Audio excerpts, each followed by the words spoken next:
Wat het jy vandag gedoen om jou môre te verander?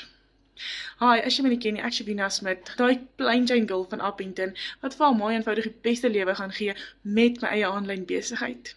Nou, 'n stukkie van my verlede. Ons was op 'n tyd finansiëel sterk. Ons het 'n huis gehad en genoeg perde en 2 voertuie. Jy weet, ons was okay. Nou, 'n mens vertrou verkeerde mense, jy maak verkeerde besluite.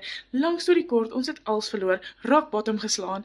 Ek was daai girl wat nie eens uit die bed uit wou opstaan nie. Ek het nie ge-worry hoe laat dit is nie. Ek het in elk geval nie 'n doel in die lewe nie.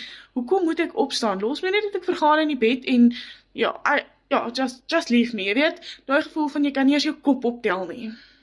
Nou, ek is seker, jy was ook al daar gewees. Jy is ook al deur dips. Nou, ek het 'n tweede kans op die lewe gekry. Liewe Jesus is goed vir sy kinders.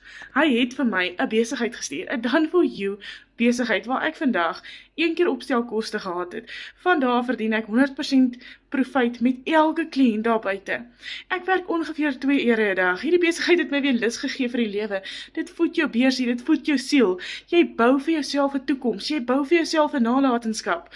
As jy ook in 'n donker gat was en jy weet of jy voel op daai oomblik, daar is nie 'n uitweg nie, maar daar is 'n uitweg. Kom met net uitweg hieronder. Ek deel die inligting met jou.